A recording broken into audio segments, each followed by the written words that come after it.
Saúde, força e fé para vocês. Hoje, nessa tarde, aqui em São Paulo, nós temos a honra de mais uma vez nos conectar com uma das mentoras da criação desse podcast. Estamos aqui com Gardênia Rogato. Gardes, muita honra ter você aqui conosco e é um privilégio estar contigo aqui, tá? Muito obrigada pelo convite, é um privilégio estar aqui também. Eu olhei aqui na mesa uma frase bem interessante que é: "Nunca é tarde para recomeçar", e eu acho que a gente vai falar um pouquinho sobre isso hoje aqui. Essa frase é de uma pessoa muito especial, nossa amiga Eliane Gerloff, que esteve aqui também há pouco, que falou sobre recomeçar depois dos 40, né. Pessoal, essa live aqui nós vamos apresentar a vocês essa executiva sensacional, Gardênia Rogato. A gente vai ler aqui um pouquinho do que vem por aí pela frente, para vocês terem a dimensão e a ideia, né.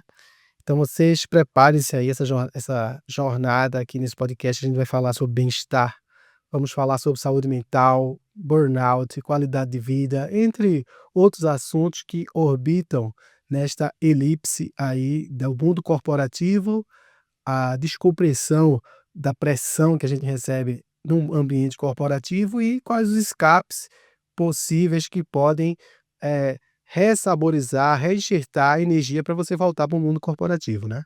Então, a nossa convidada, o nome dela é Gardênia Rogato. Ela é criadora do programa de descompressão Não Pira Desopila. Já ajudou centenas de executivos de grandes corporações a encontrarem mais equilíbrio, leveza e força na sua rotina. Ela tem no seu currículo de viagem mais de 50 países. Ela é uma ex-executiva sênior da PwC, que é a maior auditoria global. Ela também tem um crachá muito interessante, que ela é uma bailarina formada no Teatro Municipal São Paulo. Gardênia transformou a sua história pessoal em um propósito, que é inspirar pessoas e empresas a criarem válvulas de escape para simplesmente viverem melhor. Então, é uma honra aqui para o programa ter a tua presença aqui conosco, para a gente entender e mudar também, né? Porque se a gente mudar a nossa vida um pouquinho cada dia, vai fazer uma grande diferença, né? Exato. Agradecer novamente a oportunidade de estar aqui no formato podcast agora. Já nos conhecemos há muito tempo, né, Rodrigo? E, obviamente, quando a gente fala de bem-estar, descompreensão, carreira, tudo tem que se misturar, né.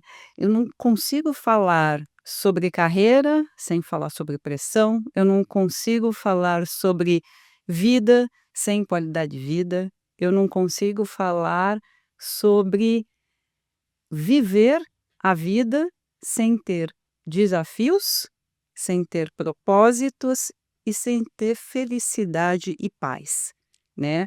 Então, hoje em dia, eu vou dizer para você, depois de 10 anos, eu completo 10 anos de empreendedorismo esse ano, toda decisão que eu vou tomar hoje, a minha primeira pergunta é: "Qual é o preço da minha paz?". Caramba, muito interessante. A gente vai aqui fazer um break the ice aqui do nosso programa. Aqui nós vamos estar Ah, te obrigada. presenteando com esse pequeno presente aí. É para abrir na hora o Ai, tá bom, não vou abrir agora eu não tenho que abrir agora. agora, É, tá lógico, bom. tem que abrir ao Porque vivo aí. eu O sei que presente a gente abre presente na aqui tem que abrir hora, na hora. regra de educação. Tem que abrir na hora aqui o Eu presente. tive essa educação na minha família, eu tive essa educação também na época do mercado corporativo. Uhum. Vamos ver. Ó, quem pensa enriquece, o legado. Que bacana, muito bom, muito bom. Vou ler, começar a ler em breve. Esse Obrigada. é um livro que é um clássico do empreendedorismo, né, e do Napoleão Hill, e eu achei que ele combinava com você. Sempre eu penso na pessoa e o livro. Esse livro aí eu gosto muito. Então, hora ou outra, a gente presenteia aqui as pessoas com esse livro aqui. Tá. Não é à toa que ele é o 9º livro mais vendido de todos os tempos no mundo. É, Uau! é um livro relevante esse aí para todo mundo ler, né? Agora, para a audiência conhecer um pouquinho o Gardens mais, né? A gente vai quebrar aqui o gelo também rapidinho de fazer umas perguntas rápidas para Gardens, para que Gardens possa responder com o que vem na cabeça, né? Opa! Uma empresa, PwC. um filme que te marcou, Uau! Nossa, muitos, muitos, mas eu acho que esse você me pegou, porque vou passar para outra, só pode pensando. passar, vamos Uma passar. música, Girls Just Wanna Have Fun. aí essa é sensacional. Agora, uma viagem que te marcou, Grécia. um livro, O que tiver na minha cabeceira. e agora vamos voltar para o filme. Olha, eu não tenho de verdade, eu tenho muitos filmes, eu acho que o filme, ele é uma composição, né, vários títulos são uma composição para mim, então, assim, eu não consigo te dizer agora de bate-pronto um filme, mas eu sempre procuro algo que seja totalmente diferente. O que me chama atenção em um filme ou num título, né, buscar algo que seja totalmente diferente do meu dia a dia para que eu possa ter um outro olhar. Se hoje fosse o seu último dia na Terra, estabelecido por uma força maior, e você tivesse a oportunidade, antes de ir para outra existência, de fazer um post, o que é que você faria? Obrigada, pai e mãe. Maravilha. Na sua frente tem cartas aí que eu vou pedir para você embaralhar, eu já embaralhei, mas o toque da sua sorte aí também, que você possa botar a sua energia de embaralhar isso aí, Pa eu tenho perguntas relacionadas a business e você tem perguntas relacionadas ao coração. tá. Então você vai pegar 2 cartas aí aleatórias, eu vou pegar 2 cartas aleatórias aqui para finalizar esse momento aqui da gente, do público também, Viro? poder te conhecer. Não, você fica secreto para você, Tá. e eu vou fazer 2 perguntas aqui de CNPJ e você vai fazer 2 perguntas para você mesmo, para você mesmo. Você vai ler para você e vai responder para você mesmo, só que vai estar todo mundo te vendo. Ok. Tá bom? Minha primeira pergunta para o seu CNPJ seria: como você vê as mudanças no seu ambiente de trabalho como uma oportunidade ou como um obstáculo? E eu trabalho no mercado digital, já vai fazer 14 anos, então a volatilidade, a rapidez como tudo acontece, acaba sendo, ao mesmo tempo que um desafio, uma oportunidade de ganhar ou fazer algo completamente diferente.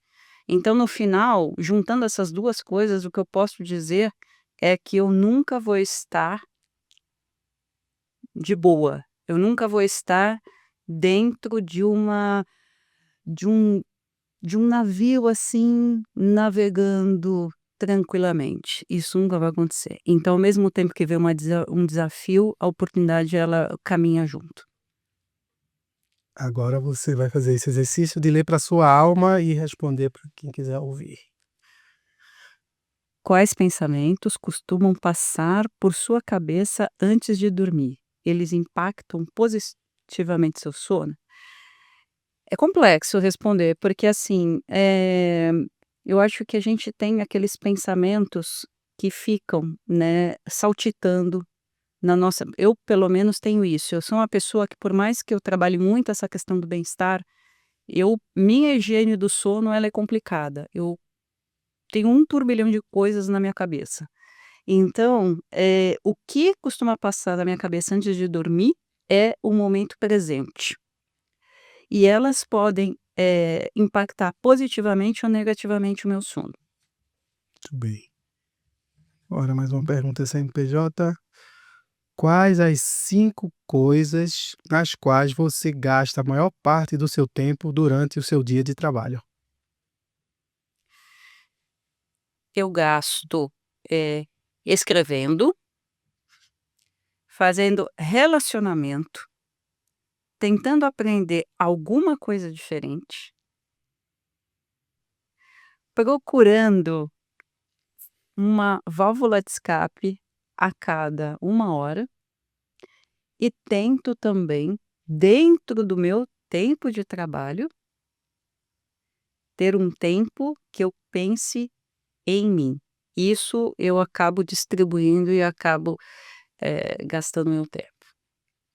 Incrível isso. Agora a última pergunta aí para você, Vamos lá. antes de entrar.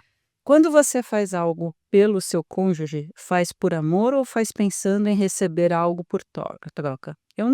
Eu acho que uma coisa que a gente tem que fazer na vida é não fazer algo nem pelo cônjuge, ou nem por amigo, ou nem por qualquer pessoa pensando em algo em troca.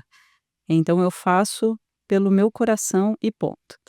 Incrível. Aí, pessoal, você já conhece um pouquinho o Gardens, né? Gardens, você é contadora, né? Sou contadora de formação. Contadora de formação, né? E como foi essa ponte aí de contadora, PwC, carimbo de auditoria?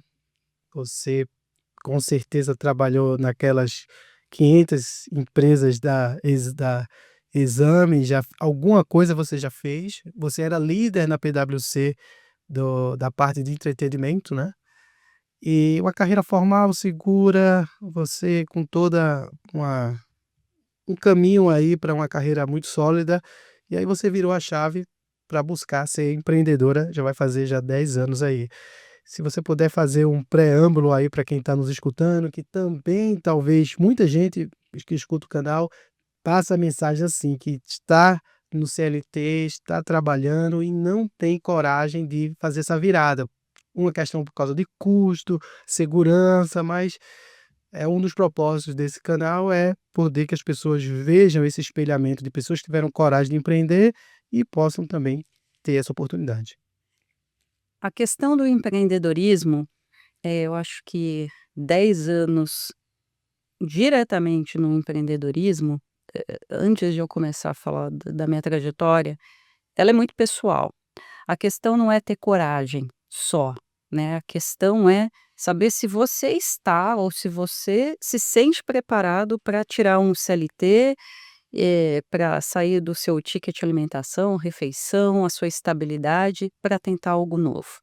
Então não é um ato, eu falo que quando você sai do CLT para ir para o empreendedorismo, não é apenas você não pode ter só um ato de coragem, porque só um ato de coragem não vai te fazer empreendedor.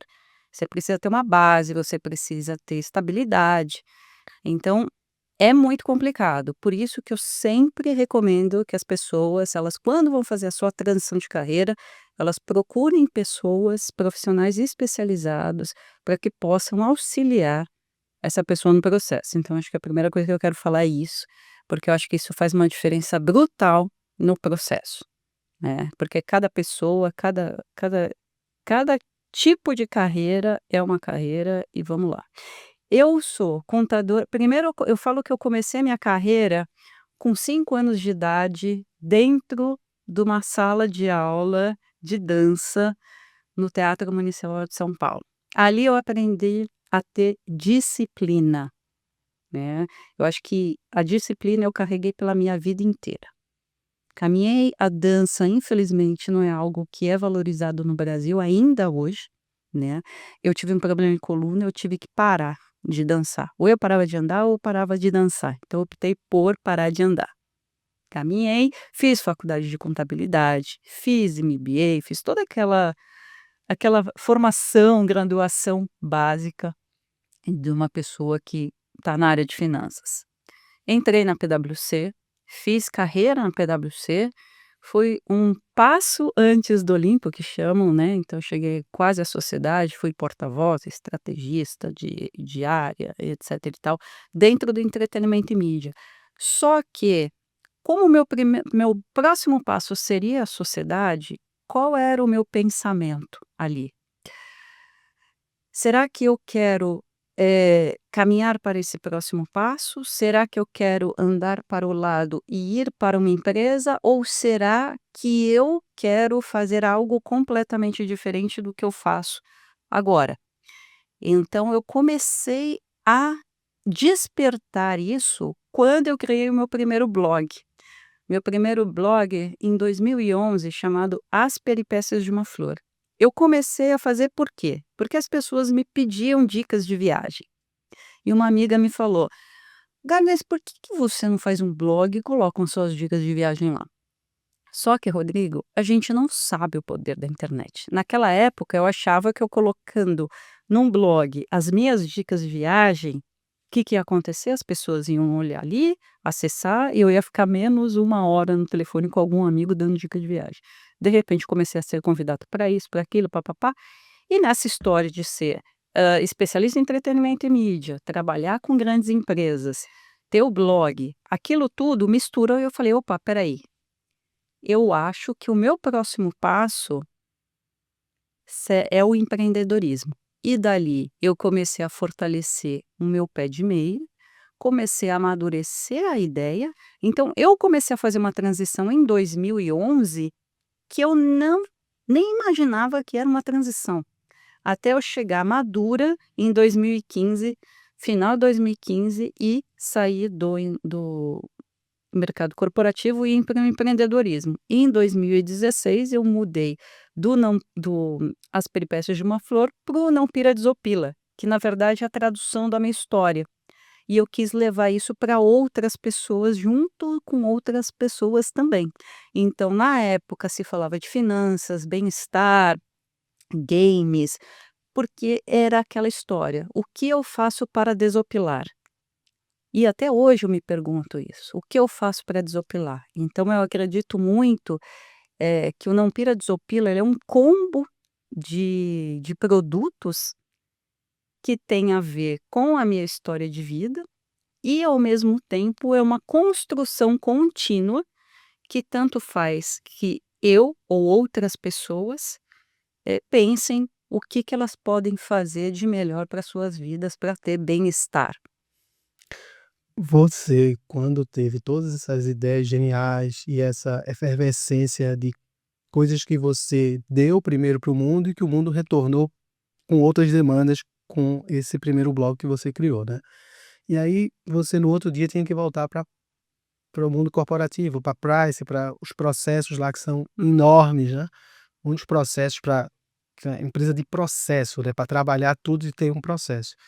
E a partir daí começou essa ressignificação. E qual foi o time para você realmente tomar essa decisão que para mim foi muito difícil? Uma decisão que ao longo prazo me custou um divórcio, até, virar empreendedor, porque não é tão romântico. Você até foi a primeira pessoa que me falou isso nessa live há 5 anos atrás, que empreender não é romântico, né. A gente acha: "Ah, agora eu tenho 7 anos de empreendedor", muita gente faz: "Ah, eu queria ter essa vida de poder viajar, não ter chefe e tal", mas ninguém vê o começo, como foi. Perdi um imóvel empreendendo, perdi muito dinheiro, reservas, perdi até família empreendendo. É um preço muito alto. E aí você, quando a gente tem essa chave de empreender, mas a gente está dentro de uma grande empresa como é a Price, uma das empresas mais incríveis que eu trabalhei, é difícil largar esse ossinho, porque caramba, aqui eu tenho tudo, ticket disso, ticket de refeição, gasolina, plano de saúde, é uma empresa que dá tudo, mas a estabilidade de quase ninguém é mandado embora numa empresa como essa, quem é bom realmente, né, que era o seu caso, o meu já é o meu caso. Mas ficou aquela semente plantada no teu coração de empreender. Como foi esse processo até você ter esse dia fatídico de chegar lá e anunciar: "Tô saindo", que deve ter sido uma bomba lá dentro, né? Foram 4 anos. 4 anos, eu não percebi. A minha virada de chave começou no primeiro post que eu fiz nas As Peripécias de uma Flor. Ali estava a minha virada de chave. E é o que eu falo: o empreendedorismo, a gente não percebe. A gente só entende que há necessidade de empreender quando a gente já está empreendendo, sem mesmo saber que aquilo se chama empreendedorismo. E é óbvio que quando você está no mercado corporativo e você tem todas as outras estabilidades, ao mesmo tempo, você também não tem garantia de nada, né. E eu acho que, assim, naquela época, eu estava lá entre meus 34 e 39 anos, eu estava chegando perto dos 40, eu falei: "Espera aí, o que que eu fiz da minha vida até aqui? Construir uma carreira corporativa, mas o que mais eu posso fazer daqui para frente?". Então eu acho que tanto a área de atuação onde eu estava, que era o entretenimento e mídia, quanto esse mix entre, eu vou te dizer, tinham dias que eu estava em reuniões com altos executivos, eu saía do escritório ou do cliente onde eu estava, eu ia para um evento de turismo, onde eu estava lá de vestido, taier, arrumada, e as pessoas todas de calça jeans, bermuda, cheias de tatuagem, era um mundo completamente diferente. Então eu comecei a conviver com isso e olhar e falar assim: "Onde eu quero estar?". E aí, naquilo, eu entendi que eu não queria estar aqui nem aqui, eu queria estar no meio, mas com propósito. Que maravilha, que incrível isso aí. E para fechar essa parte aí, esse de início, eu queria saber um pouco mais, do que o balé, ele te influenciou no âmbito da vida pessoal, você falou um pouquinho da disciplina, e no âmbito da empresa, porque o balé é como um esporte, é um atleta profissional. Você se machuca, você tem aquele a questão dos pés da bailarina, né, Sim. que machuca bastante, porque é uma atividade física de muita complexidade, flexibilidade, força, resistência, treino.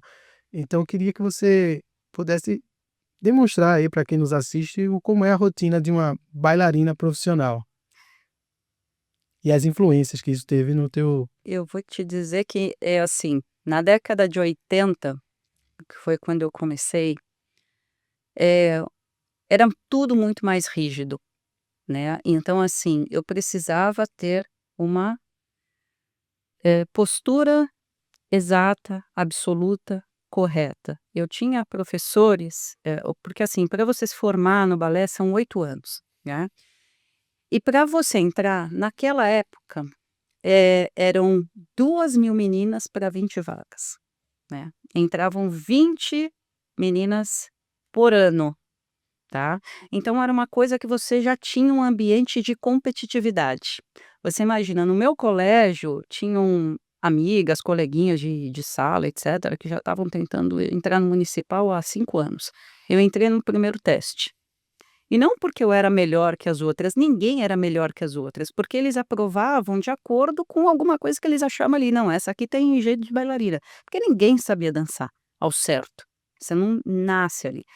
E ali, o que que eu trouxe de lá? A disciplina, a resistência, porque pela rigidez, se eu não tivesse uma postura correta, eu podia inclusive apanhar de bambu. Tinha um professor que ele ficava com bambu na sala, e se você não fizesse certo, ele batia assim na tua perna. E no municipal, as aulas, elas são feitas como? Você tem um professor e você tem um pianista.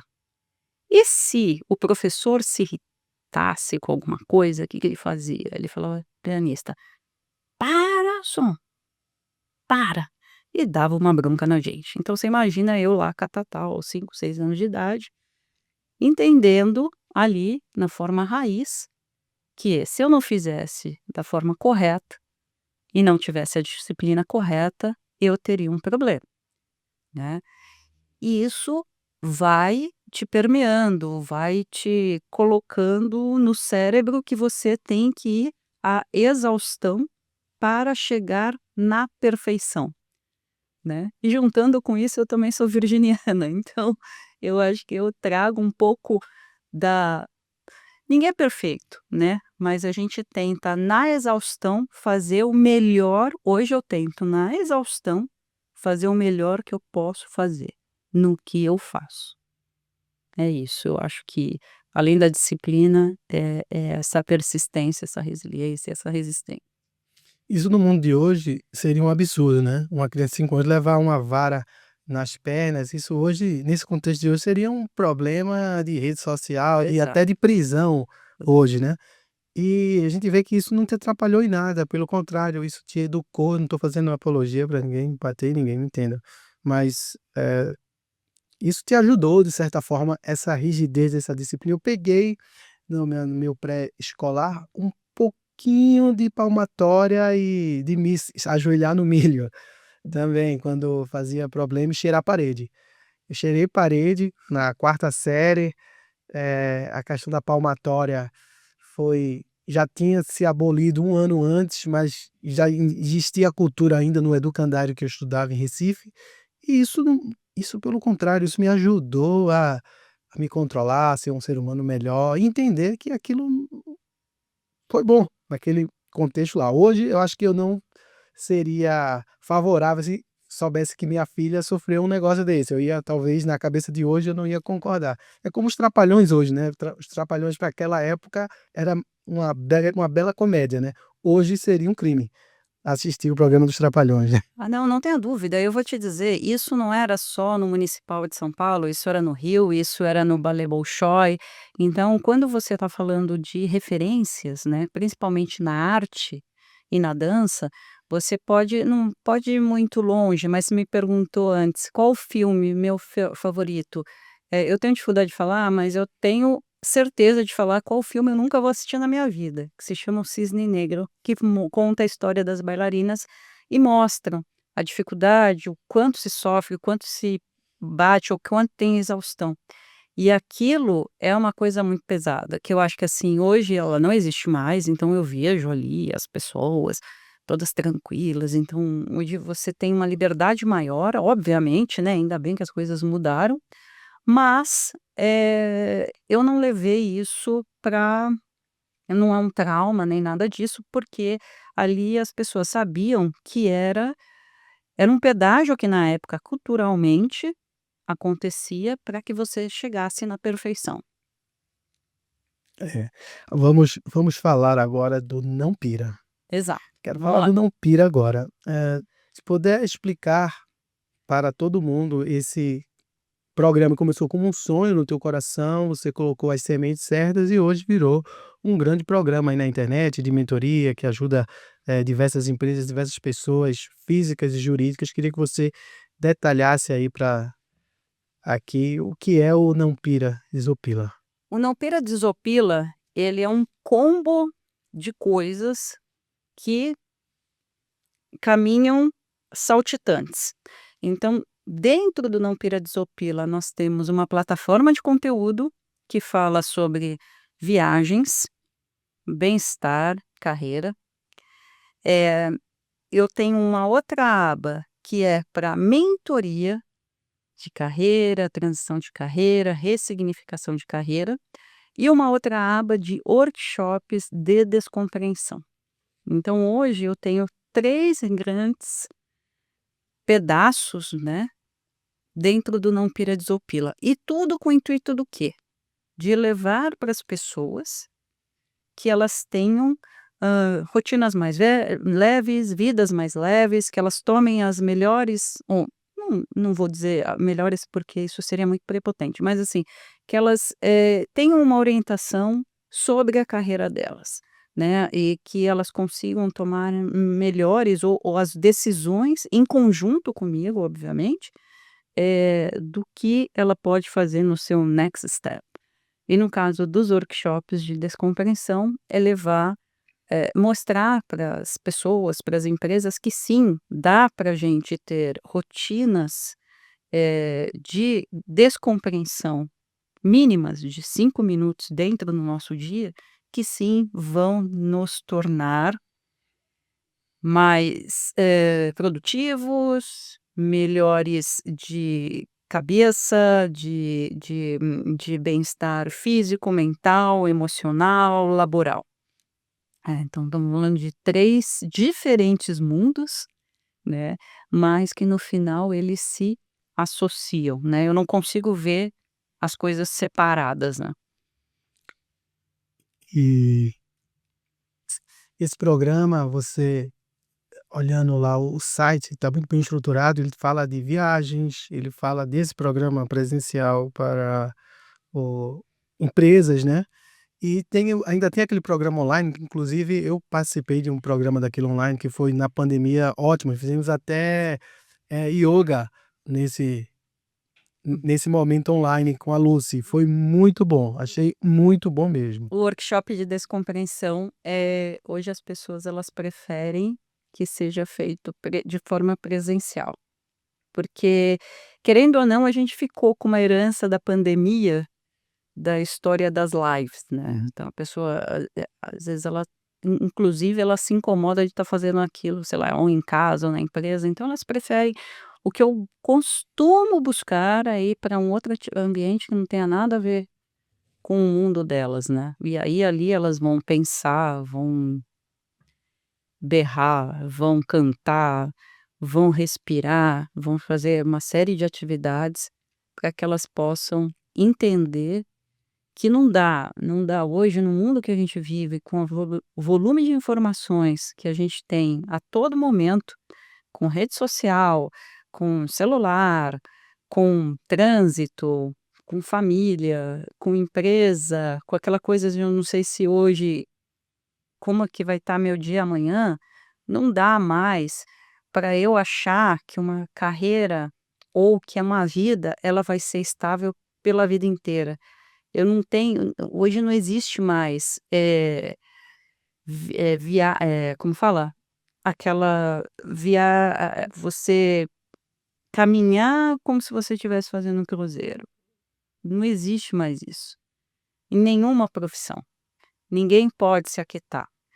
E para que eu possa descobrir isso, eu preciso fazer coisas diferentes. E para que eu não possa me estressar, ou eu possa evitar burnout, evitar uma série de coisas, eu preciso cuidar de mim. Eu preciso cuidar do meu corpo. Eu preciso cuidar da minha mente, eu preciso cuidar do meu trabalho, eu preciso cuidar do meu dinheiro, eu preciso cuidar da minha família, eu preciso cuidar do ambiente onde eu tô. Então são várias coisas. E isso que as pessoas precisam entender. Não existe vida pessoal sem vida profissional, não existe vida profissional sem pessoal. As coisas elas se interligam. Não há desligar chave, né. Eu tudo se conversa. Conceito de descompressão, como é que você acha, por que ele é vital no mundo corporativo de hoje, nesse cenário hoje, 2 anos pós-pandemia, né? Esse conceito mudou da pandemia para cá, evoluiu? Qual é a tua visão sobre isso? Evoluiu muito pouco.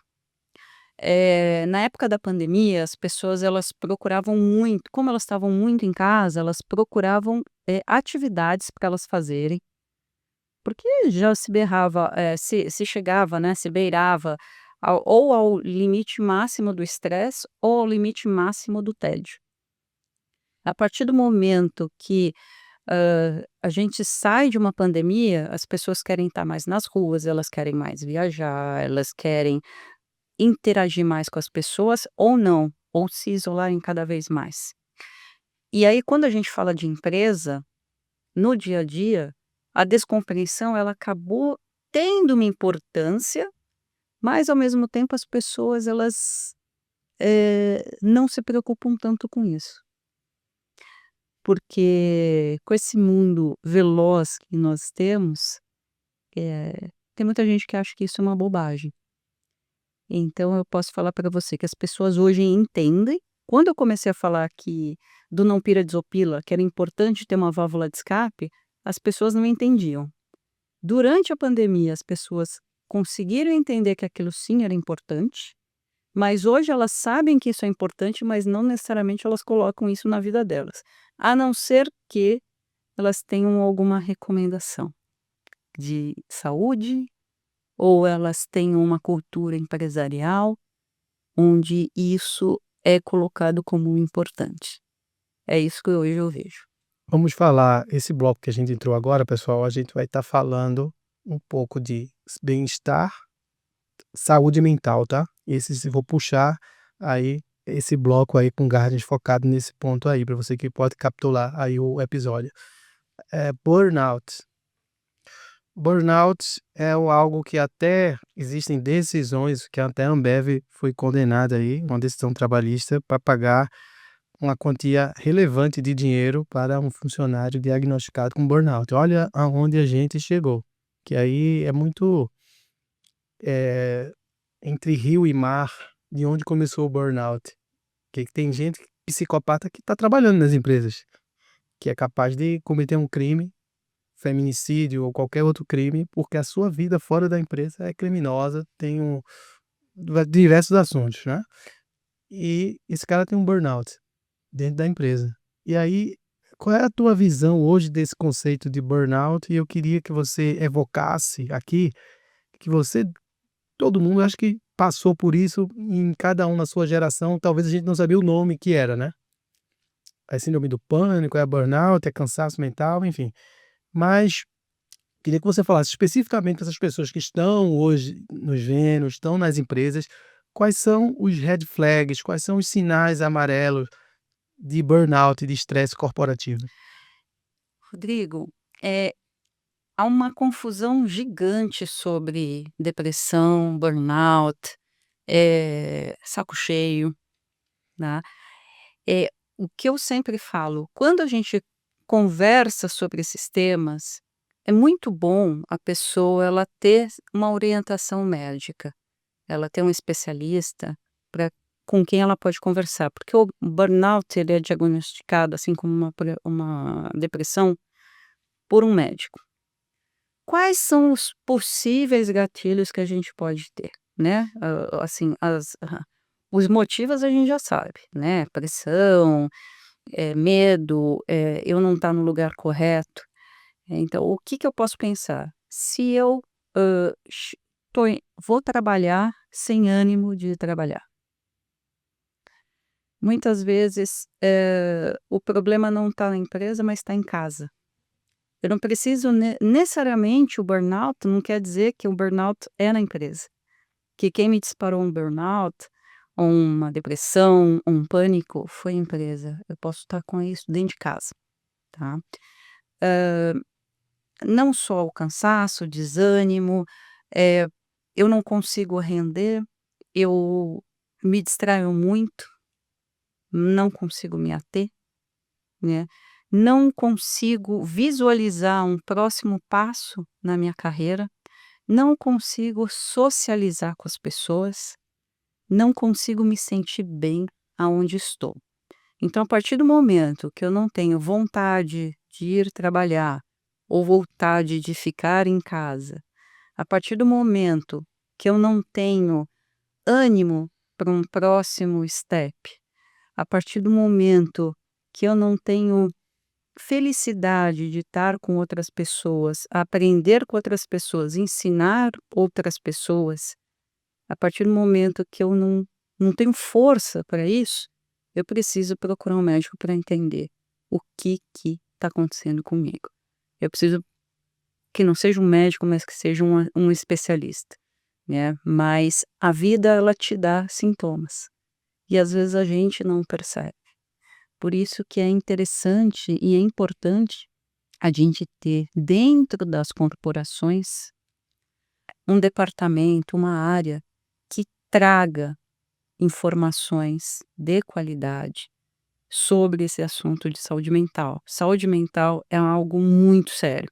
E quando a gente fala de saúde mental, eu falo que não podemos falar só de saúde mental. Nós temos que juntar alguns pilares: saúde financeira, mental, laboral e saúde mental familiar. Eu preciso entender como que está esse combo dentro da minha vida, porque qualquer um deles pode me disparar um gatilho para algo um pouco mais sério, ou bem mais sério. E qual seria a rotina mínima de bem-estar para qualquer executivo? Como, por exemplo, a gente pode dimensionar a rotina mínima de alimentação. Eu tenho hoje, graças a Deus, esse protocolo alimentar que Horion me ensinou muito bem, a dieta Grace, que eu perdi 35 quilos com isso. Não. E eu tenho um protocolo alimentar que eu privilegio o meu corpo ficar mais alcalino do que ácido. É um conhecimento avançado que eu tenho. Eu não tomo mais nenhum tipo de remédio. Também não tenho mais plano de saúde. Tomei essa decisão de não ter plano de saúde. Só se for infortúnio, aí vamos ver o que acontece. Mas eu tenho uma saúde perfeita hoje, graças a Deus. Saí de 35 quilos a mais gordura no fígado, eu tava morrendo já. E hoje eu aprendi a fórmula da longevidade através de 100% da alimentação natural, sem açúcar, sem doce, enfim. Mas e a gente sabe que exercício físico tem um mínimo também você fazer para você manter a sua saúde, né. Mas para a saúde mental, me parece que também tem algumas estratégias mínimas para um executivo manter na sua saúde, que você como dona desse programa de descompressão, tem conhecimentos muito avançados disso, deve dar uma dica para quem está vendo aí, quais são o mínimo para a gente fazer para dar uma desopilada. Eu acho que o primeiro que eu tenho que fazer é me perceber, me conhecer, antes de mais nada. Segundo, eu tenho uma frase que eu coloco assim: cuide de você e do outro ou do próximo como se você fosse. Terceiro, válvulas de escape diárias. Eu não preciso pegar e correr 1 hora na esteira, mas eu preciso fazer uma atividade física.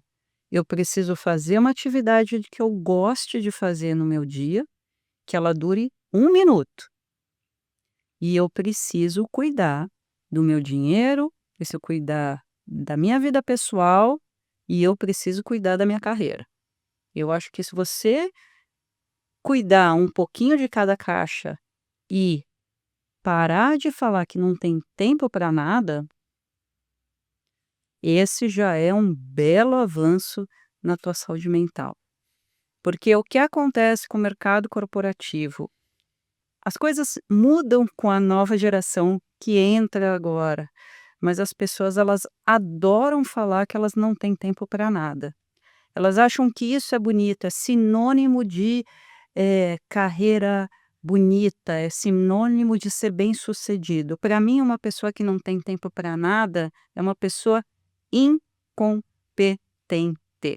Ponto.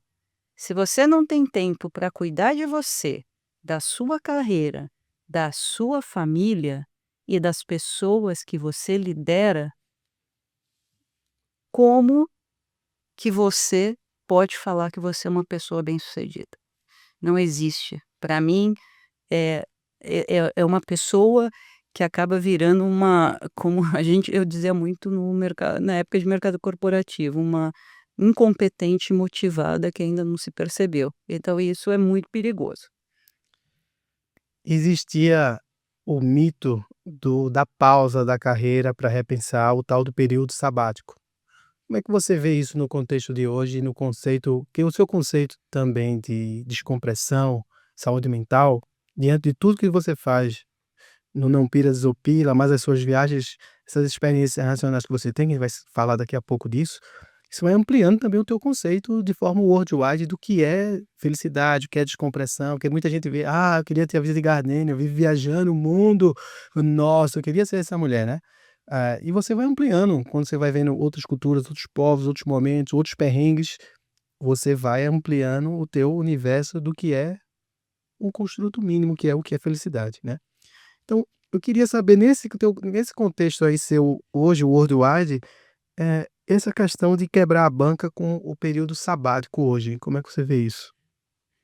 O sabático, para mim é o seguinte, inclusive eu fiz um teste, porque eu falo assim, eu sou uma pessoa que eu gosto de me fazer experimento para trazer o bem-estar, a descompreensão para quem quer que seja. Eh, muito se fala do período sabático e as pessoas logo pensam: "Para eu fazer um período sabático, eu preciso ter 1 ano fora". Não, você pode em 30 dias não, porque seriam férias, mas assim, eu posso em 45 dias, 2 meses, me desplugar e aquilo ser um período sabático. Eu acho que é importante para repensar, eu acho que todas as pessoas, elas precisam se desconectarem para se reconectarem consigo. Eu acho importantíssimo, mas eu não defendo um sabático de 1 ano fechado.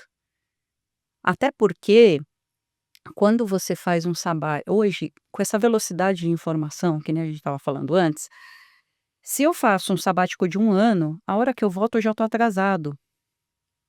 Se eu voltar, eu já estou atrasado, até eu me colocar, eu já escalei, já montei um quadriplex na minha cabeça e eu já estou fora do mercado. Então, fechando, para mim o sabático não precisa ser longo, mas ele precisa ser suficiente para que eu possa me desplugar para me reconectar. Ponto. Vamos interagir com a audiência um pouquinho. Vamos. A gente vai passar depois, a gente vai interagir agora com vocês, estão mandando perguntas aqui. A gente fechou o bloco chamado Bem-estar e Saúde Mental e vamos entrar no bloco de Carreira e Liderança Humana. Mas onde a gente vai conversar um pouquinho com vocês que estão nos assistindo aí, estão querendo perguntar coisas a Gardênia, né? Aqui. Eh, Mariana Souza, de Belo Horizonte. Gardênia, quando a rotina está muito puxada e não dá para tirar férias, qual é a melhor forma de ter pequenas pausas que realmente façam a diferença na saúde mental? Essa é muito fácil. Eu posso, se eu gostar de entrar num carro, dar uma volta no quarteirão e pôr uma música no último volume, isso já é uma pausa, já é um motivo para que eu possa aliviar. Posso entrar nesse mesmo carro e berrar. Isso aí, inclusive, tem empresas hoje que tem essas salas que você pode entrar, falar alto, etc. Então, no final, eu acho que assim, de férias precisamos tirar, mas eu sei como que é o mundo, né? Não existe mundo perfeito. Mas não dá para tirar 5 minutos do seu dia. Respira, vai escutar uma música, vai jogar, vai cozinhar. Isso já vai dar um baita alívio. Acredite em mim. Pegou esse código aí, Mariana? Vamos para o próximo. Carlos Menezes, de cidade de São Paulo. Como identificar se o que eu estou sentindo é estresse normal do trabalho ou se já é um quadro de burnout? Precisa conversar com um especialista. Só ele vai poder diagnosticar isso. Mas eu acho que a válvula de escape diária, se você começa a implementar e entender que aquilo realmente é uma pausa, vai te fazer melhor. Fernanda Lima, de Curitiba. Quais são as suas 3 válvulas de escape favoritas para desopilar quando tudo está caótico? É uma boa pergunta. Dançar é uma delas, cozinhar é outra delas e outra é lavar louça. Adoro lavar uma louça. Agora, se eu tiver mais tempo, é conversar com alguém que conheça de algo que eu não tenho absolutamente ideia do que seja, que eu seja totalmente ignorante. Eu gosto de conhecer pessoas, aprender e interagir. Isso é uma bela válvula de escape para mim. Ricardo Oliveira, de Recife. Aí sempre tem alguém de Recife. Ótimo. Você acredita que as empresas brasileiras estão mais abertas hoje a falar sobre saúde mental ou ainda existe muito tabu no ambiente corporativo? Ou seja, quem fala vira um fraco e tende a ser demitida. Meu amor. Depende muito da cultura da empresa. Ainda assim é um tabu, assim como a história do trabalhar demais, a pessoa acha que ela é muito ocupada, mas na verdade, na minha visão, não é nada disso. Então sim, a gente ainda tem um caminho muito longo pela frente, eu acho que a gente precisa aí caminhar pelo menos umas 2 gerações para que esse assunto ele seja levado mais a sério. E por último, dessa parte de perguntas, pessoal, aqui para entrar no outro bloco, é Juliana Andrade, de Porto Alegre. Gardênia, qual foi a viagem mais transformadora da sua vida e como ela impactou sua forma de ver o equilíbrio entre trabalho e vida pessoal? 2. A primeira foi meu primeiro intercâmbio, que eu fui para o Havaí. Eu quase fui demitida, porque as pessoas todas iam para Vancouver Boston, Nova York, que eram destinos, né, normais para se fazer intercâmbio. E quando eu falei que eu ia para Honolulu, porque na minha cabeça eu teria algo que eu gosto muito, que é praia, apesar desse bronze, eu gosto muito de praia, e eu queria, obviamente, a partir do momento que eu tô longe da minha família, longe do meu país, eu queria ter um equilíbrio ali. Então, eu acho que ali veio o despertar da importância de ter este equilíbrio. Então, esta é uma viagem transformadora, inclusive eu já voltei mais 2 vezes para o Havaí. E a segunda foi quando eu fiz uma viagem, Grécia com Turquia, que eu entendi ali, o contexto histórico de tudo o que aconteceu no passado, e aquilo me transformou como pessoa. Eu acho que ali eu comecei a ter uma visão melhor de mundo. Acho que essas 2 viagens, elas me transformaram, assim, demais. A gente vai entrar agora, pessoal, num bloco para a gente falar de assuntos de carreira e liderança humana. Vocês se liguem aí no código para passar aí perguntas quem quiser aí para a Gardênia, tá? Como é que você vê os líderes, se é responsabilidade dos líderes ou se é responsabilidade das pequenas equipes, como a gente tem na prática dos squads de trabalhos, a partir de gerente até o trainee, para fazer a promoção da saúde mental? Onde você deve começar esse assunto? Eu acho que a promoção da saúde mental tem que começar dentro da gente, primeiro, né, porque a gente acaba terceirizando essa questão da saúde mental para as empresas. Mas quem não trabalha em empresa, quem é empreendedor? Da onde vem essa saúde mental? Então eu acho que a gente tem que parar, principalmente quem é CLT, de responsabilizar a empresa por tudo. Então, a gestão da questão de saúde mental, laboral, financeira, etcétera, tem que partir de nós. Eu acho que é o primeiro. Segundo, é a empresa, como um todo, ali em cima. Por quê? Porque se essas equipes não forem treinadas, os departamentos não forem treinados, não tem como a pessoa, o líder do departamento, sei lá, de compras ou comercial, ele identificar ou falar sobre saúde mental se culturalmente na empresa esse assunto não é debatido. Então, acho que são dois pilares aí: nós mesmos e a cultura organizacional. Você já trabalhou com certeza com líderes que tinham e não tinham inteligência emocional. Não sei Sim. se é. E eu também, inclusive, eu tive períodos que eu também não tive nenhuma inteligência emocional. Eu queria perguntar para você como é que você vê o impacto de líderes com inteligência emocional e líderes sem inteligência emocional. Você pode até botar você como exemplo aí. Faz uma brutal diferença. Você ter uma pessoa que tem, não só a inteligência emocional, mas que proporcione, um bem-estar para a equipe, essa pessoa sim é um líder, que é diferente de chefe. Chefe é aquela pessoa que pressiona, que ela mesma não tem inteligência emocional, muitas vezes ela está com depressão, tá em quadro de depressão, burnout, ela não quer mais estar ali, ou ela, não aprendeu, né, que o mundo mudou, que são diferentes gerações. Então eu acho que é muito difícil hoje você ser chefe, porque você não consegue perpetuar, você não consegue as pessoas, outro dia eu estava vendo isso no LinkedIn, as pessoas dizendo, você consegue com um líder, todo mundo quer ser. Com o chefe, as pessoas vão embora. A empresa pode ser maravilhosa, ter uma cultura organizacional maravilhosa. Se o cara que está aqui rodando essa chavinha, ele não souber ajustar a engrenagem e ele também não ser esse motivo de ajuste, você acaba trazendo um problema, né, como um todo.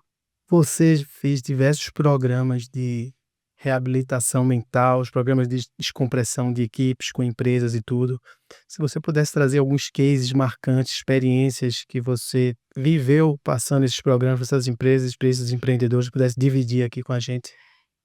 Posso dividir, claro, eu não posso falar nomes aqui, mas eu acho que o bacana, e eu acho que o que é mais legal dentro deste resultado dos programas, que eu acho que no final o programa de descompreensão é para que as pessoas percebam qual é a importância das válvulas de escape diárias e qual a importância do bem-estar dela, físico, emocional, laboral, etc., não só na sua empresa, mas também, na sua família. Eu acho que, num contexto geral, ter essa sementinha plantada e entender que, sei lá, em uma turma de 10 pessoas, 2 hoje trazem esse conceito e conseguem trazer esse conceito para dentro, da sua vida, eu acho que é o melhor exemplo que eu posso trazer de case. A importância hoje a gente tem muitos programas de pós-graduação, mas uma coisa que eu estou achando sensacional, que para mim está fazendo muito sentido, são as mentorias. Eu acho que você saber escolher a mentoria certa na internet vale mais do que muita pós-graduação. É lógico que eu não quero rasgar aqui, eu fiz pós, fiz mestrado, mas acelera muito, que são pessoas que estão tendo uma vivência prática ou já tiveram uma vivência prática. Como é que você vê isso hoje, a importância de mentorias para o mundo atual? Eu acho fundamental. E aí, Rodrigo, eu vou além, porque, acho que há uns 2, 3 anos, meu sobrinho falou assim: "Tia, não quero fazer faculdade, porque eu tenho feito vários cursos, eu tenho feito várias mentorias e com isso eu já consigo gerar valor", imagina, ele tinha 16 anos. Com isso eu consigo gerar valor e eu consigo já tocar, eh, a minha dar um start, dar um começo ali para minha carreira. Hoje eu não sei se a faculdade vai tá fazendo sentido, hoje não faz, mas daqui uns 3, 4 anos isso pode fazer. E foi isso que aconteceu com ele. O que que ele fez? Ele fez o caminho inverso. Em vez de ele pensar primeiro na graduação, ele pensou primeiro no dia a dia, como que as coisas acontecem, e agora ele está fazendo uma graduação, com o que faz sentido para ele. Com outra bagagem de Com outra experiência. bagagem, então é isso que a gente tem visto muito. Os jovens, é claro, a gente tem que tomar muito cuidado quando a gente fala de mentoria, quando a gente fala de acesso, porque não a gente eu acho que o ideal, Rodrigo, é a gente ter referências dos profissionais. Então assim, tá, você é mentor do quê? O que que você construiu na sua vida? Então, muitas vezes, a pessoa fala assim: "Não, eu vou mentorar", tá bom. Você consegue fazer sucesso para o teu negócio, mas você não consegue dividir isso com outras pessoas, né. E eu acho que uma coisa que a PwC que eu falo, a PwC para mim, foi uma coisa muito importante na minha vida. E eu acho que ela me trouxe isso. Como eu tive que mentorar muitas pessoas que estavam começando carreira, ela me trouxe essa bagagem para que hoje eu pudesse fazer isso. Mas eu eu acho que a gente tem que tomar muito cuidado quando a gente fala disso. Elas são fundamentais, elas são importantes, mas depende muito com quem você vai estar ali. Você tem que se identificar com aquela pessoa e, além disso, você tem que entender quem é aquela pessoa antes de você inte interagir e achar que aquilo vai te valer ou agregar valor. Ao mesmo tempo, eu não acho que, abrir mão de uma graduação faz sentido. Eu acho que a gente precisa entender, que foi o que aconteceu com meu sobrinho. Então eu tenho um exemplo clássico dentro da minha casa. Sensacional. A gente vai passar agora, pessoal, para um bloco para a gente vai falar de viagens. Viagens como válvula de escape, que a gente vai ter muita conversa aí com o Gades, né. Viagens que porventura você tem eu te acompanho muito no Instagram, sempre que você posta que aparece meu feed, eu olho com carinho, principalmente os posts para trás, porque às vezes a gente não consegue acompanhar tudo da pessoa, né, mas os stories seus sempre eu tô vendo, porque eu aprendo muito com você. Né. Então você é uma pessoa que está sempre ali no meus eh, top curiosidades do Instagram, que quando você aparece eu olho um pouco para trás, assim, uns 3, 4 posts para ver o que veio no teu na tua narrativa, né. E fez uma viagem longa agora para os Estados Unidos, passou por vários estados, várias experiências, e queria que você falasse um pouquinho das viagens que mudou a tua vida e pós Não Pira Desopila, que faz sentido e é um reenxerto nos teus programas, essas experiências, e, essas tuas últimas uma atualização dessas tuas últimas viagens. Tá bem. Bom, já são 14 anos produzindo conteúdo de viagem, né. É interessante, né, porque eu falo de carreira, falo de viagem, falo de mentoria, então que nem eu falo, é um combo. Eu estive agora nos Estados Unidos, o primeiro objetivo era participar de uma feira, que é a principal feira para o turismo de destinos nos Estados Unidos, chamada IPW, e eu sou convidada pela US Travel Association, que é a organização do governo norte-americano, e ela acontece todos os anos em destinos diferentes. Então esse ano foi em Chicago. Então eu aproveitei que estava em Chicago, participei desse evento, onde se tem, coletivas de imprensa, se tem workshops, se fala muito do turismo e também você tem a oportunidade de conhecer o destino ou revisitar, que nem eu tive, porque Chicago para mim é uma das cidades, assim, uma das melhores cidades, e eu acho que a melhor metrópole para alguém conhecer. As pessoas falam muito de Nova York, falam de outras, mas assim, se você quiser conhecer uma cidade, metrópole, nos Estados Unidos, pense em Chicago primeiro. Depois a gente conversa. Então assim, cada viagem que eu vou fazer, ela é transformadora. Então eu aproveito, vou sair de Chicago e vou para outros lugares que eu não conheço. E por que que eu faço isso? Primeiro, para produzir conteúdo e segundo, para conhecer mais do povo e da cultura.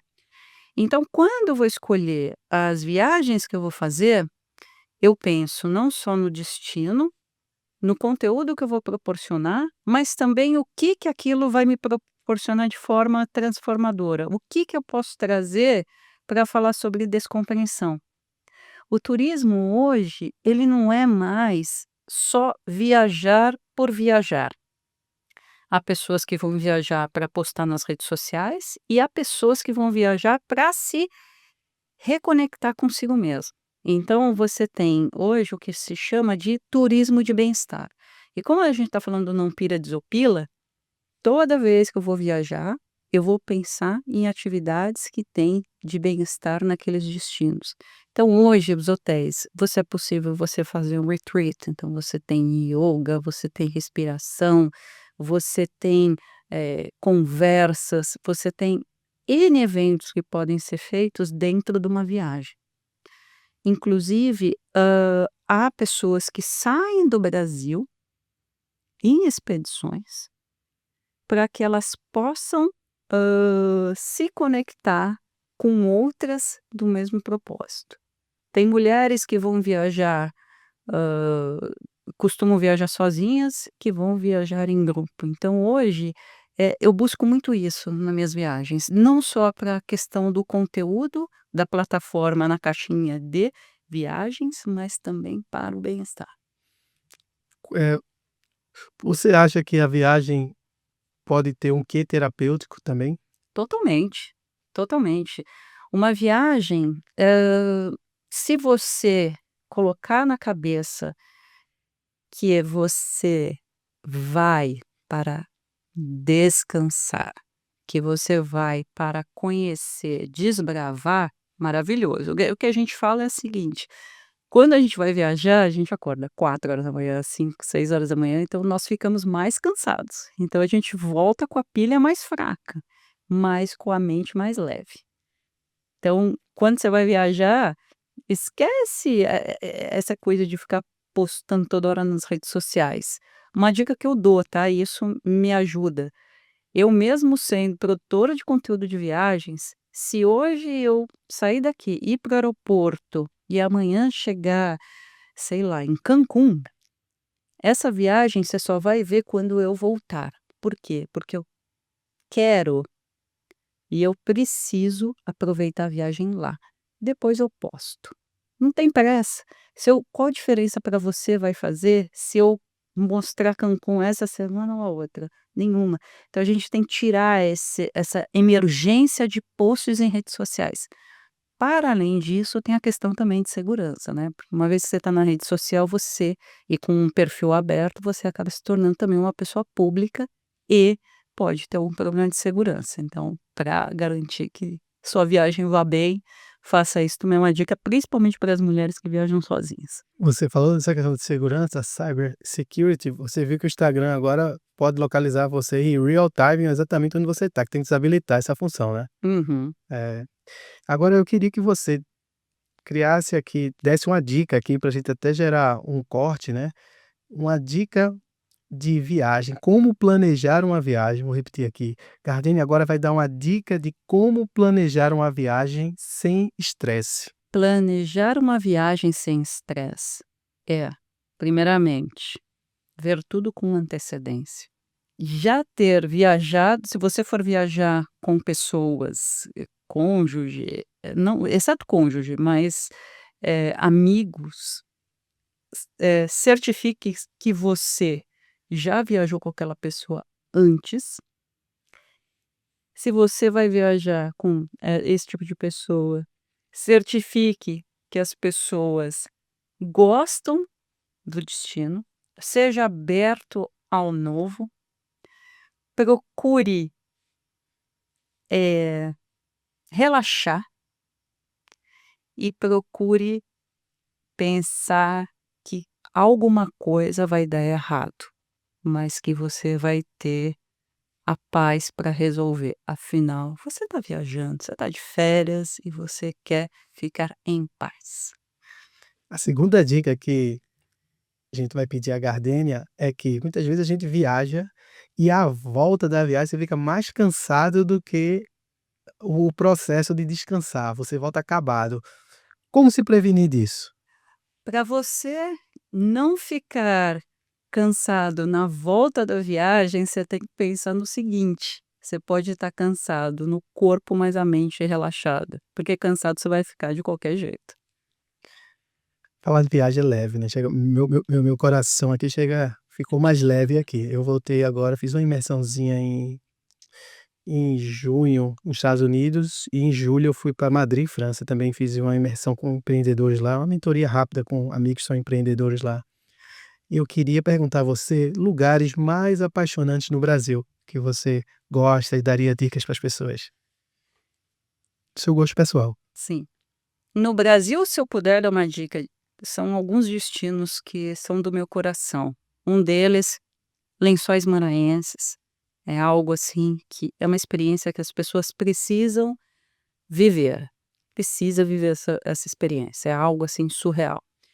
Um outro local que as pessoas não falam muito é a Paraíba. A Paraíba é um estado que tem desde uma imersão indígena, eh, você tem Cariri, você tem praia, é um outro estado que você precisa fazer uma road trip. Um terceiro estado que eu vou falar aqui é o Rio Grande do Sul. Você tem uma diversidade de lugares, você tem vinho, você tem gastronomia, você tem acolhimento das pessoas. Então eu acho que são 3 lugares que são lugares do meu coração. Agora, destinos internacionais, que destinos internacionais mais apaixonou teu coração? Grécia, Grécia foi amor à primeira vista. E interessante, porque eu fiz essa viagem era para eu fazer acompanhada, e de última hora eu tive que ir sozinha, e foi, assim, algo maravilhoso. Eu consegui fazer uma imersão absurda na cultura, e estar ali e viver aquilo sozinha foi algo que me reconectou muito. Então acho que essa é uma. Uma outra viagem para mim é Havaí. O Havaí também é um lugar que eu acho que vem do sonho, então quando você consegue ir para lá e fazer, entender a cultura, você consegue viver muito melhor. Uma terceira que as pessoas também não pensam tanto é a Alemanha. É um país, assim, que tem uma história, que se conta muito, especialmente em Berlim, que passou por Segunda Guerra Mundial, passou por Guerra Fria. Eu acho que o alemão, ele a todo momento, ele mostra para a gente que a gente não pode ir para os extremismos para que as coisas não aconteçam mais daquele jeito. E obviamente a quarta e última é algo que vem no meu sangue, que é a Itália. Então a Itália é aquele lugar que você tem que viver. Não vou falar só de Roma, eu acho que Roma todo mundo tem que ir, até por questões históricas, mas Cinque Terre, a Riviera Italiana ali com divisa com a Riviera Francesa, é um lugar, assim, fantástico, tem que fazer. gente vai passar aqui agora para o bloco de mindset e propósito, tá? Vamos falar um pouquinho sobre isso. Como encontrar o seu porquê no meio do caos? Uh, essa é difícil. Eu acho que você encontrar o seu porquê, você demora um pouco, principalmente quando você está no meio do caos. Você precisa de muito desopila para entender o seu porquê e o seu eu no meio do caos. Você precisa de muita descompreensão, senão você não vai se achar. Você vai mais se perder do que se achar. Você vê o papel da espiritualidade e da arte, no na órbita de equilíbrio da vida, como é que você vê isso aí? Totalmente. Não há equilíbrio se você não tiver espiritualidade. Você tem que ter uma crença. Que conselhos você daria para quem quer mudar de carreira com segurança?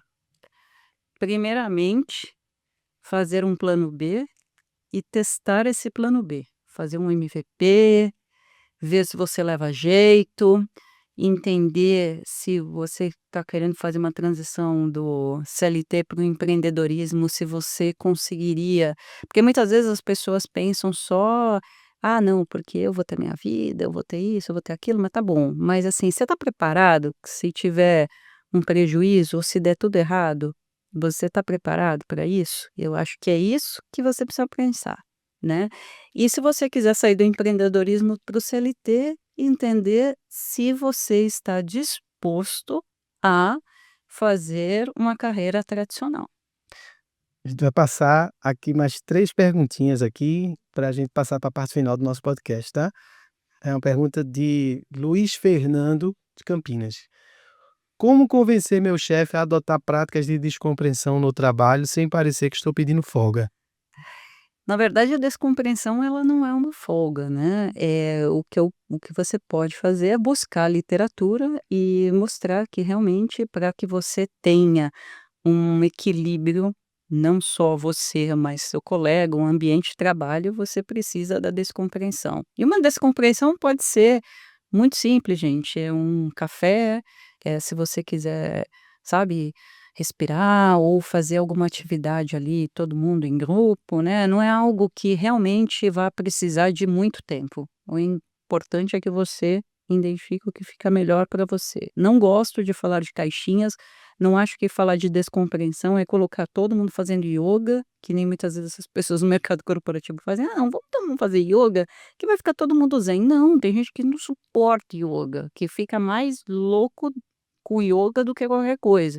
Então cada um tem que identificar, mas é importante entender que um curto período de tempo dentro do teu trabalho, ele é fundamental para que você tenha uma melhor produtividade.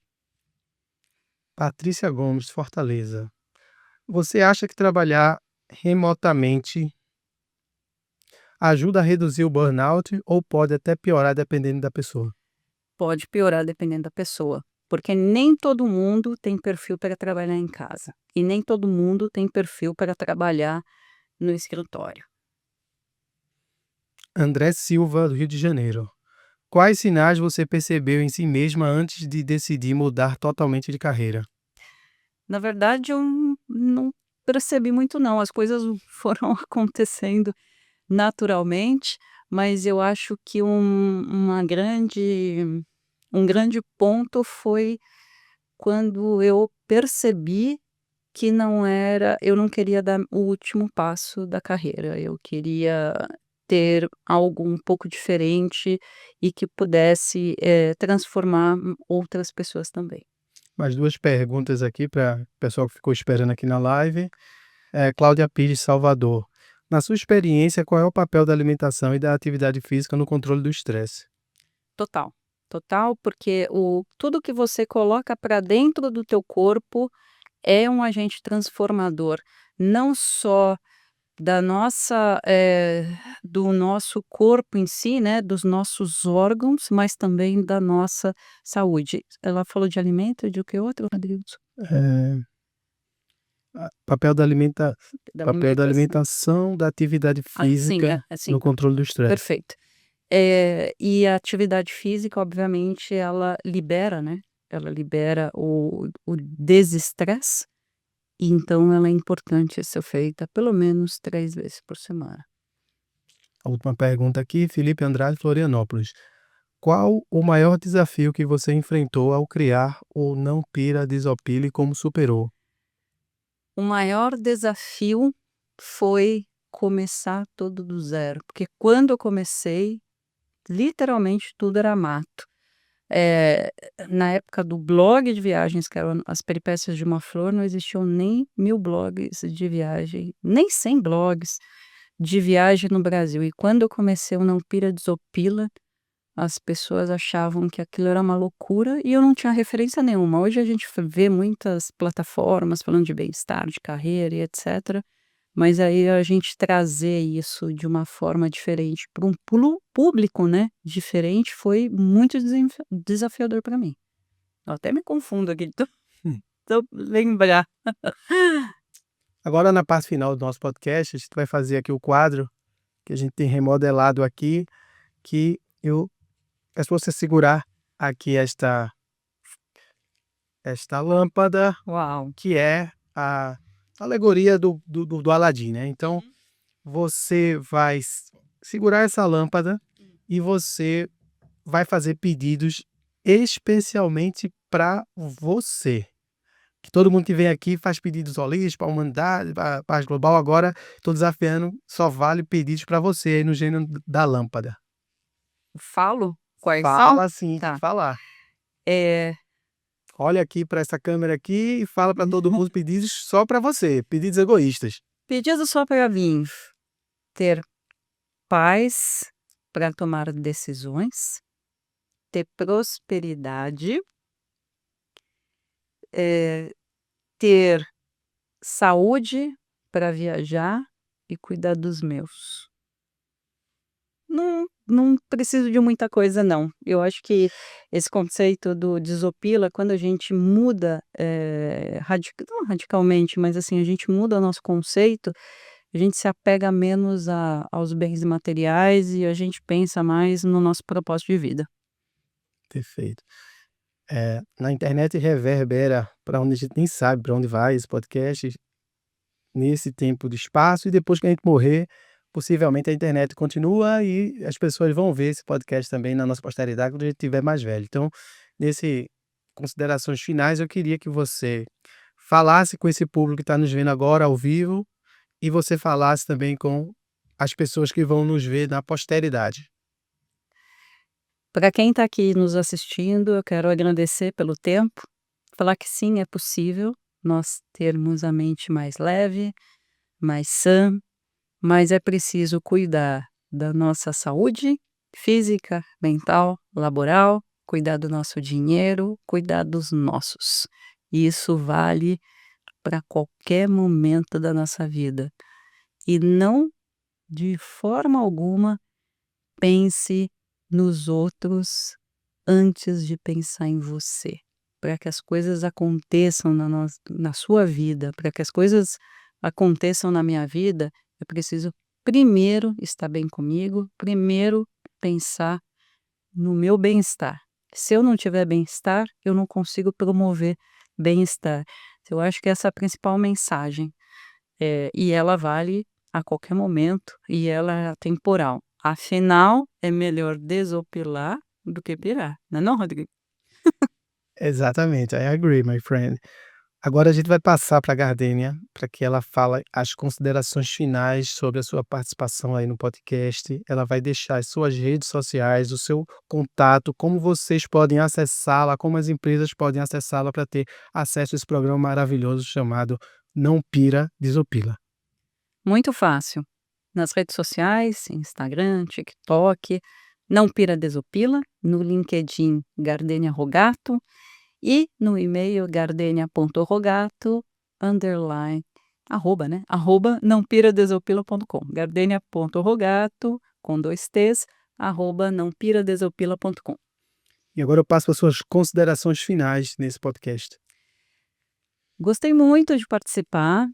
Eu acho que toda vez que a gente fala sobre promoção de bem-estar, a gente dá uma sacudida nós mesmos. Eu começo a pensar nisso porque fica muito automático. E eu acho que é importante a gente falar, porque cada vez menos as pessoas elas têm pensado em si e é muito importante. Muito obrigada pelo convite. Espero ter ajudado. Agradeço demais as perguntas, as interações e espero ter plantado aí uma sementinha e que isso fique registrado não só aqui na mesa, mas que a gente perpetue inclusive a nossa amizade. Que seja o segundo de muitos. Com certeza. Pessoal, mais uma aula aqui com Gardênio, uma conversa leve que dá um sabor, de energia na alma, um sabor de saúde na alma e um sabor de saúde também no cérebro. Quando a gente fala de viagem, é uma coisa muito boa, é um assunto que me interessa muito, né. Então, a gente mais uma vez quer agradecer a Gardênia para ter vindo aqui no nosso espaço, ter contribuído para você que está aí nos escutando. E se fizer sentido para você, eu peço a sua inscrição nesse canal. Isso nos ajuda muito a continuar com esses vídeos. É muito importante a sua inscrição. E a gente se vê nos próximos episódios do CEO TV Podcast. E mais uma vez eu lembro dos pilares desse podcast que seja um mantra também na sua vida: saúde, força e fé. Hey!